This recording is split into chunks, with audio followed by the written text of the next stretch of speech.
আপনি দেখছেন হরিজন সংস্কার টিভি।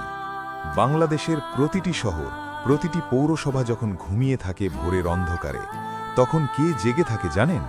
যে মানুষগুলো আমাদের রাস্তাঘাট পরিষ্কার রাখে, আমাদের নোংরা পরিষ্কার করে, সেই হরিজন পরিচ্ছন্নতা কর্মীরা। আজ বৃষ্টি নামলেই আমরা ঘরে আশ্রয় নিই, ছাতা ধরি, রেনকোট পরি, কিন্তু যারা ড্রেন পরিষ্কার করে, যারা রাস্তার ময়লা তোলে, তারা কি পায়? তারা কি পায় নিরাপত্তা? তারা কি পায় সুরক্ষা? তারা কি পায় একটি সাধারণ রেনকোট? লজ্জা লাগে। যে মানুষগুলো আমাদের শহরকে পরিচ্ছন্ন রাখে, তারাই বৃষ্টিতে ভিজে অসুস্থ হয়, জ্বর নিয়ে আবার কাজে নামে।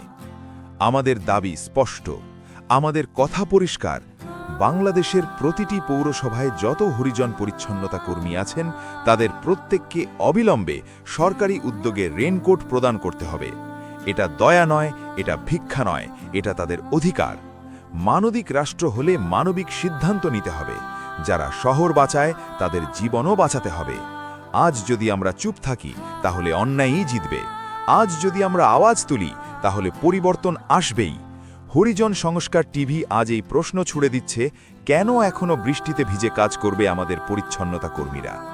সময় এসেছে সম্মান দেওয়ার, সুরক্ষা দেওয়ার, ন্যায্য অধিকার নিশ্চিত করার।